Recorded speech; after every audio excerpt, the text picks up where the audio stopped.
Cześć, dzień dobry. Nazywam się Józef Kącki i witam Cię bardzo serdecznie w podcaście Leaders Island z warsztatu lidera. W tym programie razem z zaproszonymi mentorami dzielę się wiedzą i praktycznymi wskazówkami, jak być lepszym liderem dla swoich współpracowników. Jeśli jesteś liderem lub menedżerem, który chce się rozwijać, korzystać z doświadczeń innych praktyków i w ten sposób szlifować swoje umiejętności, zapraszam do warsztatu. Ten program jest zdecydowanie dla Ciebie.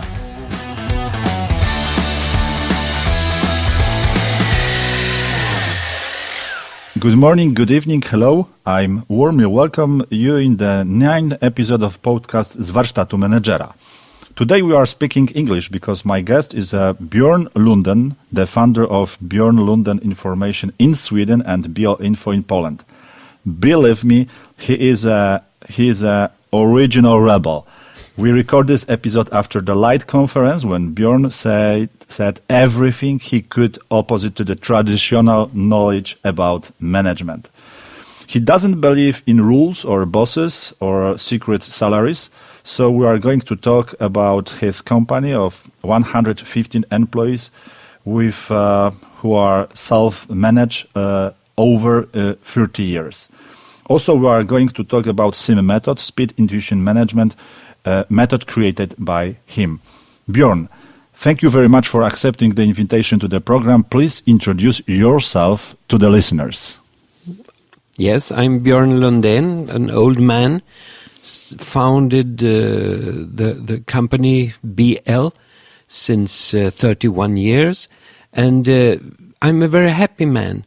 I'm a happy person. I'm very adventurous. I'm not afraid of anything, and I'm happy to be here in Poland. I like your country very much. Thank you for this good opinion and good words. Björn, for me, you are a man like orchestra. You were a rancher or farmer in Rwanda, a hippie. You are entrepreneur. You are living half of your year in Colombia. Talking about your management model is definitely a mission for you. Let's start from philosophical question. Why do you do what you do in your life? Honestly, I've got that question before, and I don't know. I don't know why I do it. I just do it. Okay, so this is just an opportunity who are in front of you, and you just take it. Or leave it. Or leave it. Yes. Okay, good. Björn, let's start from SIM concept. What it means in practice. Yeah, it means to run a company without rules, without secrets, with an open mind, and believing that the people working are adults, not kids, that had to be motivated or having to have a leader or something bullshit like that, like your normal life. That is my mission to put into a company. Björn, you are talking that it's like normal life, but I'm sure that self-organizing organization very often do not fit to the minds of employees or bosses working in traditional model. So we are talking about how in practice, let's talk about how you in practice organize your company, or maybe I should tell how you do not organize your company. Exactly, yeah. So let's start with some question about employees and his task, because as I understand, their duties, they don't have a duties and they are not assigning each one to particular task. How does it looks like at your place? Yeah, it's of course it's kind of organized too. Everybody has something to do, and we are very focused on earning money, of course, because without money we can't survive. So everybody is very focused on that. So we don't have people who are not earning directly money. We don't have a receptionist. We take turns on the telephone, everybody. We don't have a manager that gets gets 3 times as high salary as those who really do the job, he's kind of useless. And not only useless, he's also very expensive. So we don't have that. Some people, Björn, I think, cannot imagine working without procedures, fearing for effectiveness of the organization. How it looks with you? I will ask you whatever if it's not that you are mainly focused on good atmosphere, which means that your financial results are not important? Yeah, it's not important, not more than the other thing, but we don't focus on feeling good at the company. It's an effect of not having these abusive rules, that you fear your boss, that you think that your boss is your mom or dad. When you don't have that, you earn money. It's so easy. We don't focus on earning money. It's also an effect of the way how we work. However, I expect or can imagine that your company is also somehow focused on profit and generate profit at all. Yeah, at yes. the end, yes. Of course, we have been for 31 years and we have never had losses. We earn money every year for 31 years. We don't take loans. We are self-financing. So, but that is not a goal. It's an effect. I heard, I read in one of interview with you that you think about yourself as a anti-capitalist. What it means exactly? No, anti-capitalist. I'm living in a capitalistic system, so you can't really be anti-capitalist. But personally, I think it's stupid that the difference between the salaries for a leader or a boss or a manager is so much higher than the salary of somebody who is making so-called simple tasks. Yeah, let's talk about salary a little bit more. Let's mention about another revolutionary idea that works in your company. I mean that all salaries, wages are public, as I know. Yes. Tell me how it's happened that people do not get heart attack and do not jump into their throats seeing their earnings. No, but it's vice versa. It's the opposite. Having secret salaries, it's a sign of it's something dirty. It's a sign of that the salaries are unfair, because if you lick the ass of the boss, you get higher salary, or that is stupid. We vote for the salaries. Everybody is voting and putting his own salary that he wishes and the salaries of the colleagues on a Excel sheet, and then your salary will be the average, the arithmetic average of what everybody, including yourself, is thinking. Mm-hmm. And one effect of that is really funny. It's most of the years the women have higher salaries, slightly higher than the men.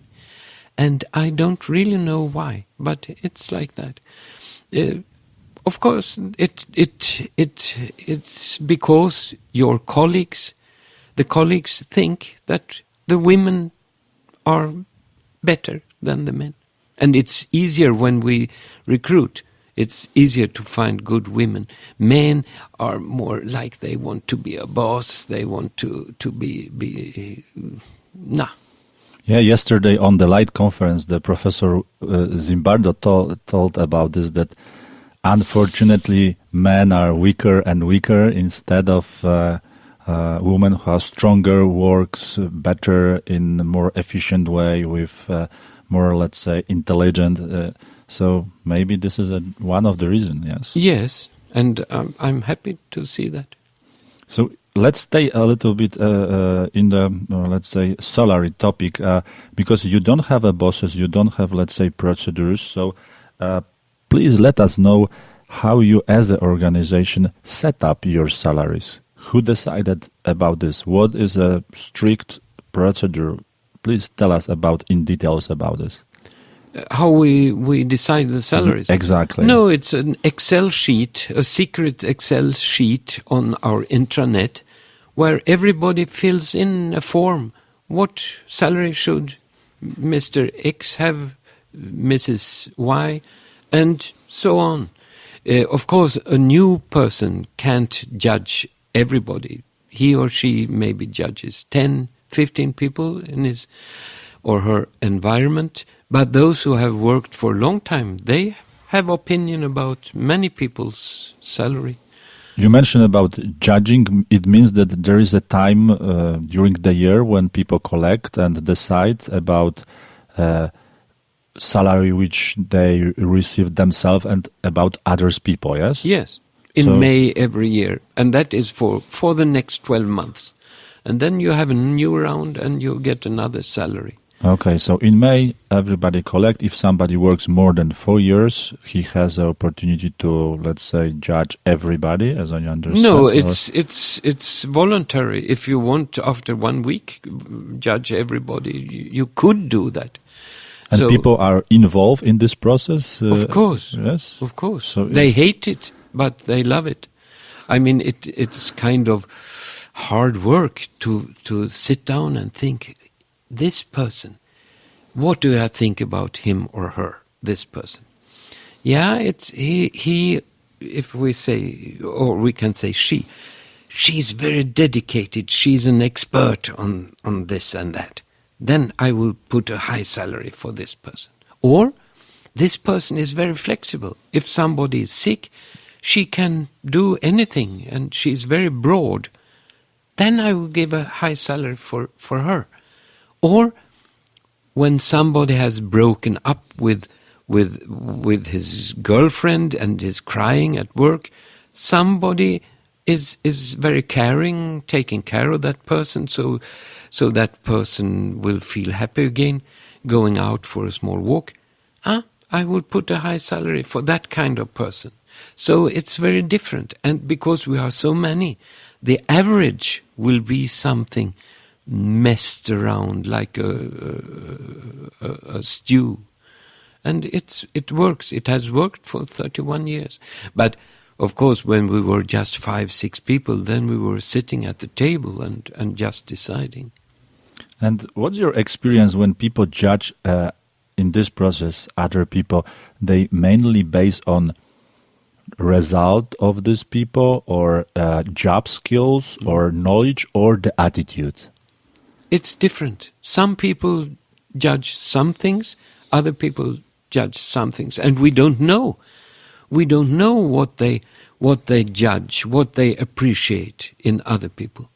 And I have made some interviews some years ago asking some person, why did you put higher salary on this person than on that person? And the answers were so different. Some make automatically higher salaries because you have worked for a long time and you have experience. Some because the attitude. Some because the expertness. It's different. So there is no rule, and it's no. We don't have rules, and we don't have rules for this. It's working intuitive.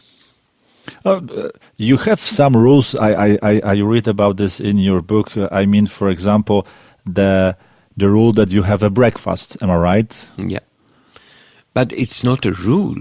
Of course, we serve a really good breakfast every day at work at 9 o'clock. So if you want to visit us in Näsviken, you preferably arrive at 9 or a bit earlier, so you get this wonderful breakfast. It's better than the Hilton Hotel breakfast with boiled eggs, with everything.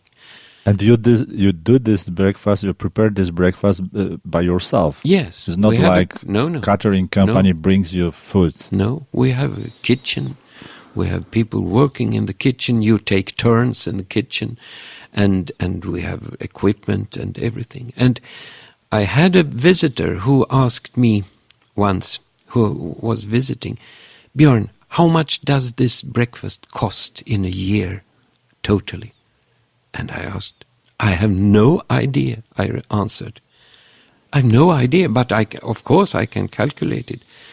And then he said, but it must be crazy if you don't know how much it costs. How can you measure if it's profitable? And then I didn't believe my ears. How can a breakfast be profitable? How can you measure how much better you work after breakfast? It's intuition. Of course, it's just in your heart. If you get a good breakfast, it's good. Björn, many companies now motivate employees with additional bonuses such medical care. They pay cost of sport activities and so on. How do you do this? I mean, how do you motivate people who works in BL Info or Björn Lundén Information? We don't motivate people. That's the wrongest thing you can say. How should you motivate people? It's humiliating. Adult people don't need to get motivated by something else. They motivate themselves. And for us, it's natural. Of course, we have good pension system. We have good health care. We have 5 hours paid every month. We're doing sports with colleagues. But that is not really to motivate them. And we vote for everything in our meetings. So everybody wants it, then we do it.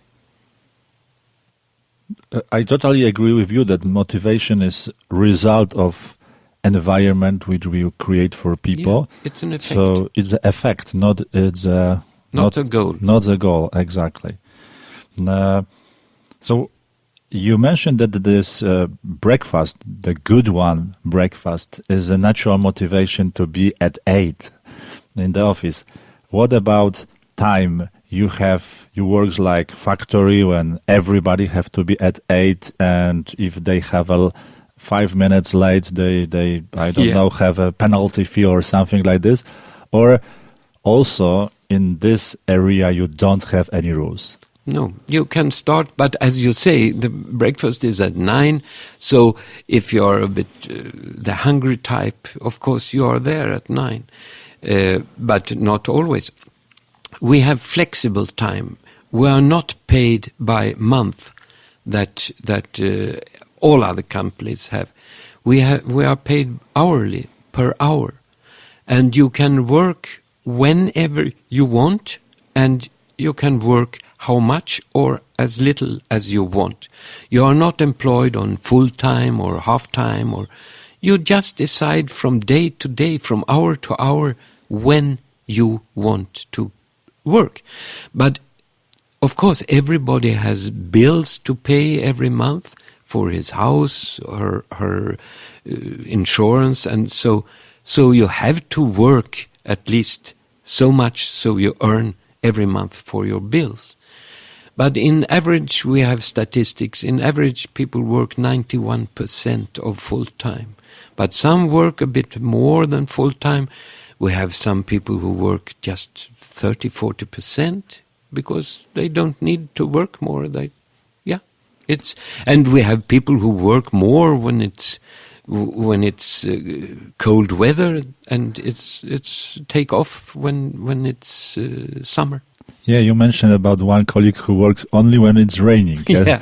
Actually, he's happy because in Sweden, I guess, you have a lot of raining days. So yes, it's not like this that it's just 10 days during the year. No.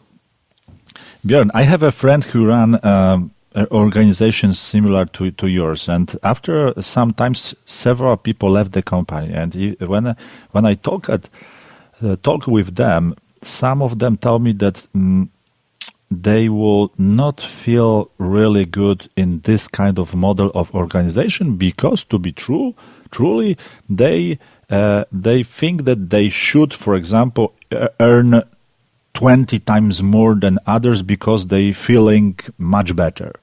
And my impression at that time was that maybe this model, this kind of model, is not for everybody, that not everybody fit to this model. So please let me know how you make a recruitation process. If you agree with this, that it's extremely important to have a right people in the bus. Yes, it's very important.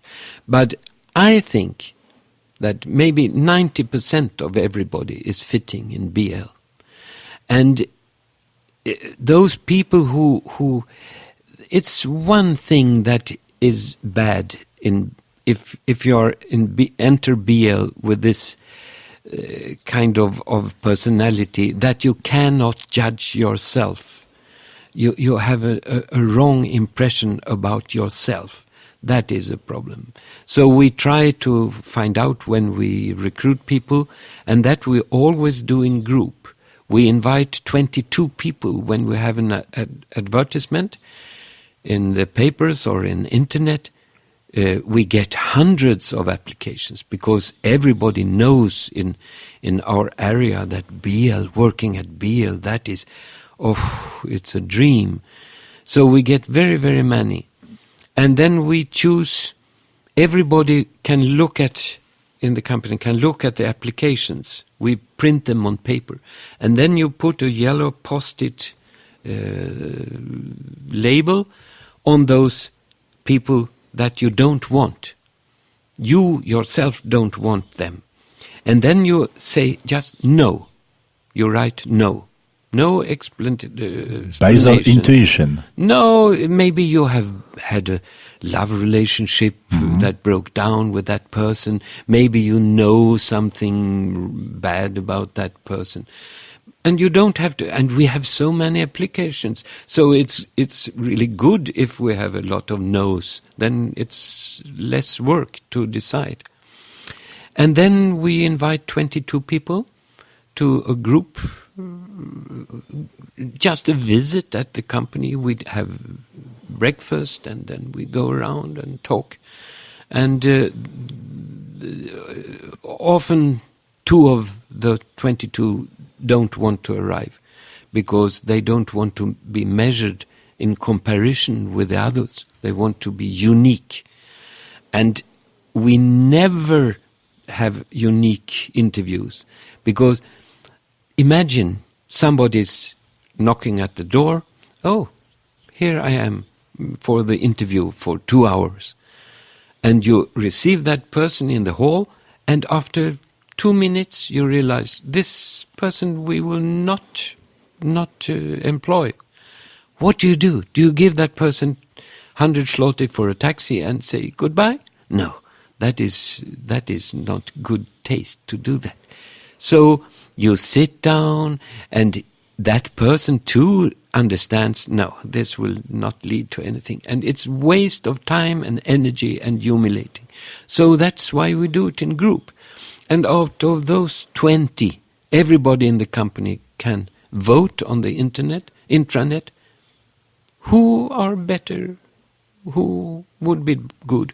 And then we choose, it depends, 2, 3, 4, 5, 6 persons who will come back for a second round together with 4 of us, a small group. And we talk for 1 hour.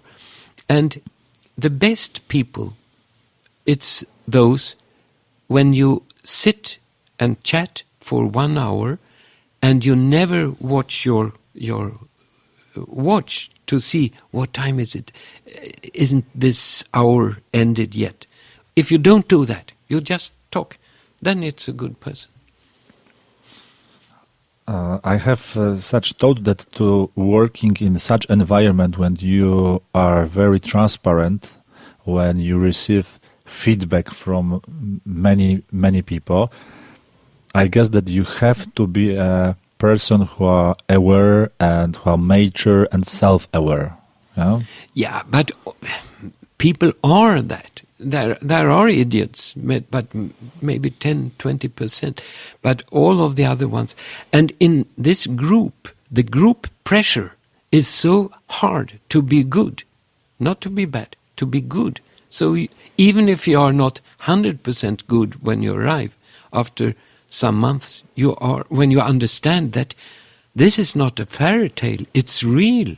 People are so surprised that it works, that can I really buy a new computer if I need one without asking any boss? Yes, you can. No, really? Yeah, try. And when they understand that, they transform to be even better than they were when they arrived. I'm happy that you say it because it was, let's say, the main message which comes from Light, which was yesterday, that environment has a strong influence for our behavior. So if you collect the right people, so those people, those environment, I guess your team could put this good pressure. Yes, if somebody, for example, are, let's say, lazy, they could say, "Hey, why you don't do this?" Yes, so or something like this. Or I mean, maybe not motivate, but they let's use motivate. They motivate themselves to be better, to be well organized, to be good for ourselves. Yes, if you're working in such environment, finally you become similar. Am I right? But not because people tell you, "Oh, now you are maybe lazy." Not tell, but you see can't be lazy. They behavior. Yes, Yes. And it's enough. Sometimes it's Exactly. enough. It's like this prison thing that Stanford prison experiment. Yes, that was the opposite. Then you got an evil person, but on the opposite, you become a good person because everybody are good. Nobody is lazy. Nobody is cheating, and everybody is very helpful. That is nice. I've seen in other companies where you have hierarchies, you keep your own work. You don't want to share it with other people because you want to be unique in the eyes of the bosses. That is bullshit. Mm-hmm. Björn, let's go back to the motivation, because in many organization, motivation system works like this, that I have a usually quite narrow list of my task, and extra bonus which are related with this task. If I do this, I receive after the year, for example, extra salary, like I am a salesman, so if I reach 100% of my goal, I have X. If I have 120, I will have extra bonus, and so on. And there are a lot of findings which show that if you are doing like this, people focus only on those tasks because they want to have money. It's natural. Yes, exactly. So you don't have this task. So first of all, if you have any profit or bonus after a year, fiscal year, if yes, how it's transferred to the people? Yeah, we have that. We have profit sharing. But it's not individual. And we also have salespersons. We have maybe 20 salespersons out of these 115 people. And those salespersons, everybody has worked earlier in a company where the salespersons have bonus, a very low salary, and then bonus, individual bonuses. If you sell more, you earn more. And we don't have that. They have hourly salary like everybody else, and everybody of those are very happy with that because it's the group, and the group is big. It's 115 people. If a salesperson sells a software for accounting, it's not only his or her effort or it's or not success, yes. Yeah, not because just of them. It's because the developers, should they also have bonuses? It's because product exists, yes. Yes, and because some receptionist has been welcoming in the telephone, because our website is beautiful. It's not just one person. So we have profit sharing on the bottom line every year.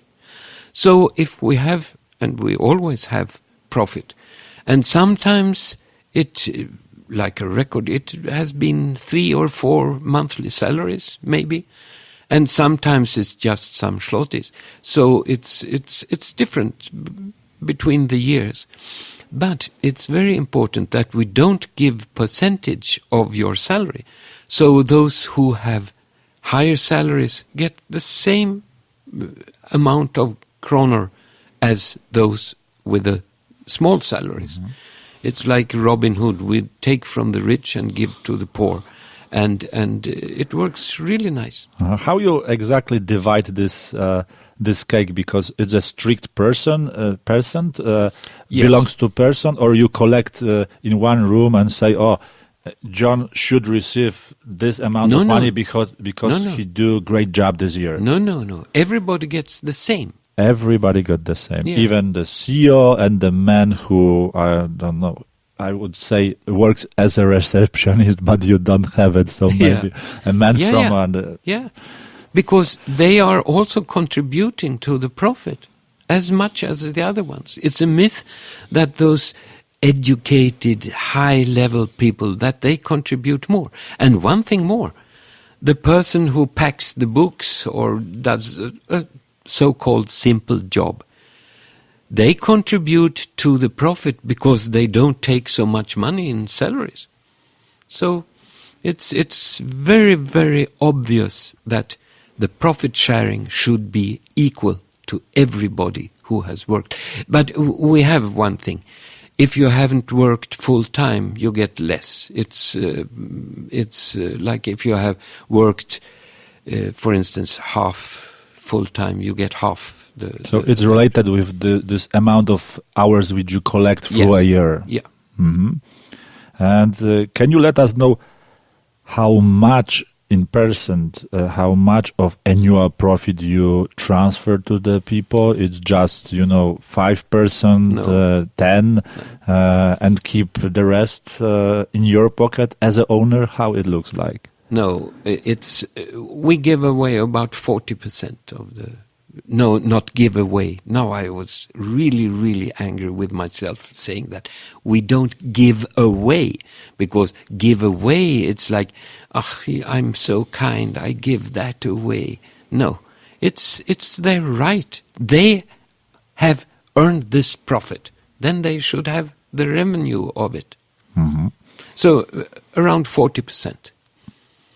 And we need money to collect in the company for development. Yes. So I agree. Björn, you don't have a bosses, so please let me know how you resolve conflict with each other if there is a conflict between, let's say, two employees. It's real life, yes. People sometimes have a different opinion or could have a conflict. In let's say normal company, they have a boss and they could say, oh yeah, John do this and I think that he should do that. And for example, boss is an institution who said, the right is on his hand. You don't have this kind of, let's say, institution. So how people resolve some problems or conflicts which they have between them? I don't know how they do. Because since we don't have that, if you have a boss and you know that the boss will solve it, then you allow yourself to get conflicts because you know that the boss will solve it. But if you don't have that, if you're alone with your conflict, then you don't get a conflict because you're afraid to get that conflict. And of course we are quarreling sometimes, but it's no problem quarreling. But Swedes, we are not like Polish people. We don't quarrel as much as you. Probably. By the way, we have a training with some. It wasn't Swedish company, but from Nordic, and it was Polish group who say, atmosphere, everything is great. It's amazing.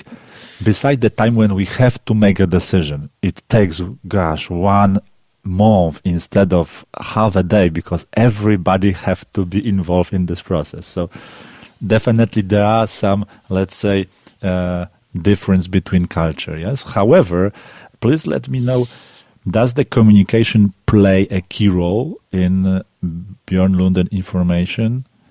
Communication, the skills of communication, the talking with people. what do you think? Is it a key role in your organization in this model? That is the key role. You're exactly right. That is so important. This small communication, every minute you communicate, you go to a colleague and ask the colleague, how do I do this? And then the colleague is not saying, like in other companies, this is the 10th time you ask me this. Why don't you learn it? You are you want the other person to do good because it's good for you too. And it's amazing. If you walk around in the company, you see so many people gathered at each other. 2 people, 3 people in front of the screen or something, discussing something. And it works without rules for it.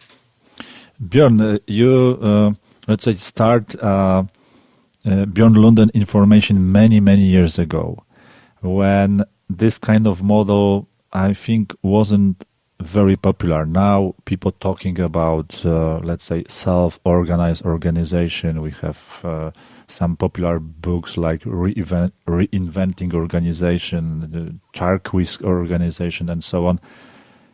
Why you use this model? What inspired you many years ago to set up company in this way? I don't know. Because I've never I've never had an employment. Yes, when I was young, I worked as a teacher, but not really. So I didn't have any experience of how you should do a company. So I did it my own way, and it was just by chance. And then later I read Ricardo Semler's book about his Semco in Brazil. And I don't really know how... For me, it was totally natural to do like this. Because I wouldn't like to have a boss over me. And then I think other people don't like it too. So again, we come back to intuition. Am I right? Yes, intuition. The most important word in model speed intuition management. I would say that intuition is the most important word in this title. Yes, and speed too, because if you don't have leaders groups, you don't have a board, don't have a hierarchy, every decision will be very quickly. It takes seconds. So after so many years of doing company in this way or making business in this way, what's your, let's say, the most important findings for you as an owner if you're thinking about your organization? It's so many things, and and for me this company is a miracle. I don't have any education. I just have high school. I'm intelligent. And it's some kind of dirty thing to say about yourself, but I know I'm intelligent, and I don't know really why it has been this success, and more I don't understand why not all companies do this. In Sweden too, it's so few companies, a handful, maybe 5 companies in whole Sweden who work like this. Everybody else say, it's impossible. It's impossible. When they visit us, 2 ministers have visited us, and when other company leaders come and see, and like yesterday in Light Conference, and thank you, by the way, for a wonderful organized conference. And people came up to me and said, it's wonderful, I got so inspired, but it will never work in our company. And why? No, my employees, not our employees, my employees, they are so stupid. I can't give them that responsibility. Why? Are they sick, or what is the problem? No, they are average people, and they want somebody to whip them when they do something wrong. I know that. Oh, so you're a sadist, I say. No, you understand what I say. It's kind of, you have a picture of people that is wrong, I think. It's a mindset, yes, which you have in your exactly. head. And you like to have power. Björn, you mentioned about this, that I'm not educated, I'm graduate only from high school.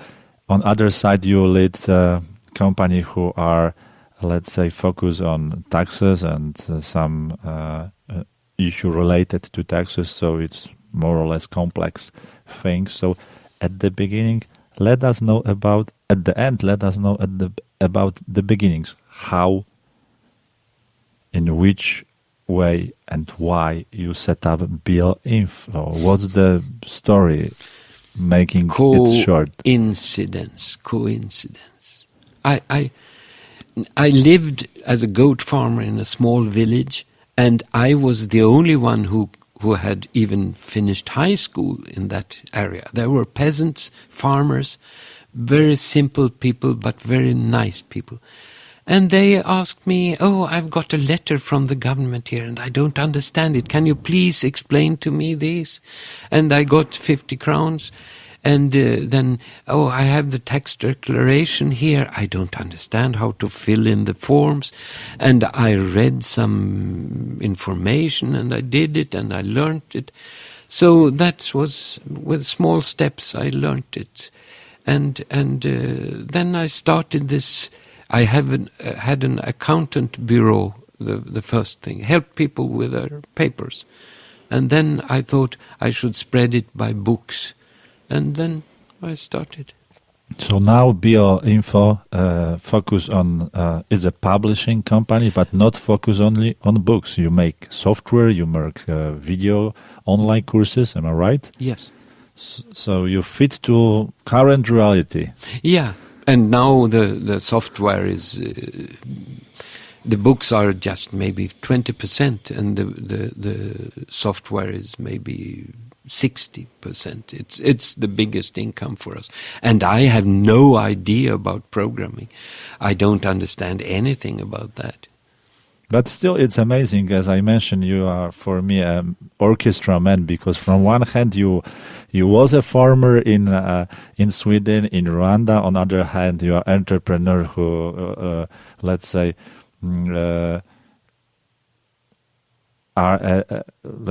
has a company, quite big company. On other side, on third side, you write a novel already. So a lot of things.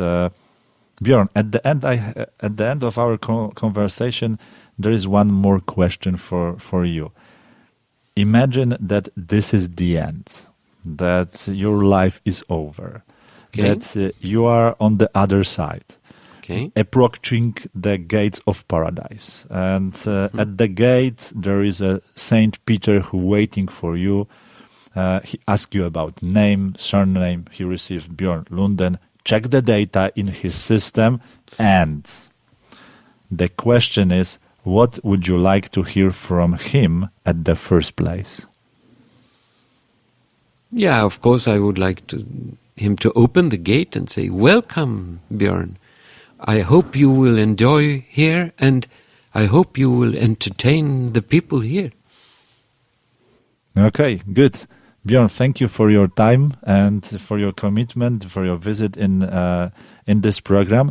Dear listeners, as I mentioned, Björn create this method, Sim Speed Intuition Management, which has been described in the book on the same title. This book was published in Sweden and in Poland, what is good. So those of you who are living in Poland, we have some good things for you. I have 3 copies in Polish, so we will deliver these 3 copies with a signature of Björn for people who answer for us using our email zwm@leadersisland.com. Answer for one question. The most interesting answer will be picked up by us, people in Leaders Island, and the books will be delivered. Björn, please raise a question. what kind of question we could put on the table? It's difficult, but yeah, maybe you should describe why, in your opinion, it's so difficult in ordinary companies to adopt these ideas of transparency, of open salaries, of flexible work time. Why? What is the main reason why it's so impossible or seeming impossible? Thank you, Björn. Thank you. This is the end. The lovers, listeners, it was a 9th episode of podcast z warsztatu menedżera. Thank you very much. Thank you.